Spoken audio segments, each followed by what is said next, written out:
अस्सलाम वालेकुम वरहमतुल्लाहि वबरकातुहू। अल्हम्दुलिल्लाहिल्लज़ी लम यत्तखिज़ वलदन व लम यकुल लहू शरीकुन फिल मुल्कि व लम यकुल लहू वलिय्युम मिनज़-ज़ुल्लि व कब्बिरहू तकबीरा। अल्लाहुम्मा सल्लि व सल्लिम अला नबिय्यिना मुहम्मदिन। अजीज साथियों, मस्जिद हरम मक्का मुकरमा में इमाम अब्दुल्ला बिन अवाद अल जोहनी हफ़िज़ुल्लाह जुमे जो खुतबो इरशाद फरमायो, पाण आफ़ातुल लिसान यानी ज़बान जी आफ़तनि जे बारे में ॻाल्हायो। हुन फरमायो त इंसान खे घुर्जे त पंहिंजी ज़िंदगी जी इस्लाह करे वठे। जेके पोइली ज़िंदगी में ख़ताऊं थियूं हुजनि, कोताहियूं थियूं हुजनि, उन्हनि ते तौबा ताइब थिए। अलाह पाक जी खोड़ सारी नेमतनि मां हिकु वॾी नेमत इंसान जी ज़िंदगी आहे ऐं उन ज़िंदगी में अलाह पाक इंसान खे मोहलत बि ॾिनी आहे। इन ज़िंदगीअ मां ऐं मोहलत मां फ़ाइदो हासिल करणु घुर्जे।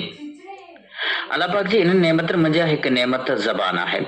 ज़बान उहा नेमत आहे जंहिंसां इंसान पंहिंजी ज़िंदगी जा ख़्याल ॿियनि साम्हूं बयानु करे सघे थो, दिलि जा अहसास ऐं जज़्बात बयानु करे सघे थो। इहा ज़बान ॿ कम कंदी आहे, या त इंसान खे कामयाबु करे थी या घाटे में ऐं मुसीबत में विझी छॾे थी। तंहिं करे इंसान खे घुर्जे त पंहिंजी ज़बान सां उहा ई ॻाल्हि करे जेका भली हुजे। कॾहिं कॾहिं अहिड़ो मौक़ो अची वेंदो आहे जो इंसान जो ॻाल्हाइण या न ॻाल्हाइण बराबरि हुजे त अहिड़े मौक़े ते ख़ामोश रहणु बहितर आहे।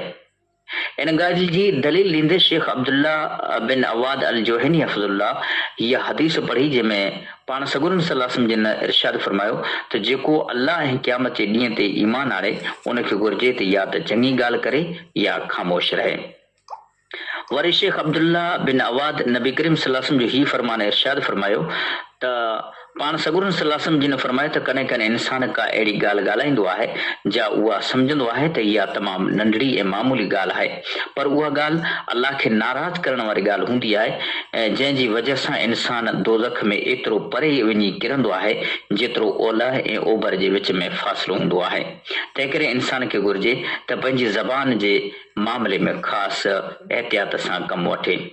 चङो माण्हू उहो ई आहे जेको पंहिंजी ज़बान सां चङो ॻाल्हाए, उन ॻाल्हि खां रोकिजी वञे जेका नुक़सान वारी हुजे। पंहिंजी ज़बान जी हिफ़ाज़त करे, ज़बान सां सिर्फ़ु उहा ई ॻाल्हि करे जेका अलाह पाक खे राज़ी करण वारी हुजे, अलाह जी कुर्बत ऐं विझड़ाई हासिल करण वारी हुजे। पाण सगुरन सल्लल्लाहु अलैहि वसल्लम पाण करीम सल्लल्लाहु अलैहि वसल्लम जी नस जी इहा सिफ़त हुई त पाण सगुरा सल्लल्लाहु अलैहि वसल्लम फ़ैशगोर न हुया, गंदी ऐं बेकार ॻाल्हि न कंदा हुआ, पर पाण सगुरा नरमी जी तरफ़ माइल हुया ऐं भली ऐं चङी ॻाल्हि ॻाल्हाइण वारा हुया। असांखे हिन ॻाल्हि जो ख़्यालु करणु घुर्जे त ज़बान सां जेकी ॻाल्हायो वञे थो उहो अलाह वटि लिखियो वञे थो। उहे मलाइका जंहिंखे रक़ीबुन अतीद चयो वञे थो, उहे असां जूं ॻाल्हियूं लिखंदा आहिनि। असांजे कमनि ऐं ॻाल्हियुनि जो हिकु वॾो रजिस्टर लिखियो पियो वञे जेको कल्ह क़यामत जे ॾींहुं असांजे साम्हूं रखियो वेंदो। नबी करीम सल्लल्लाहु अलैहि वसल्लम जिन फरमायो त रोज़ानो सुबुह जो इंसान जे बदन जा सारा उज़वा ज़बान खे चवनि था त हे ज़बान असांजे मामले में अलाह खां डिॼ, जेकॾहिं तूं चङी हूंदी त असां बि ठीकु हूंदासूं ऐं जेकॾहिं तूं बिगड़ी वेंदी त असां बि दुरुस्त नथा थी सघूं। मालूम थियो त इंसान जे अमाल जो दारो मदार ज़बान ते आहे। वमा अलैना इल्लल बलागुल मुबीन।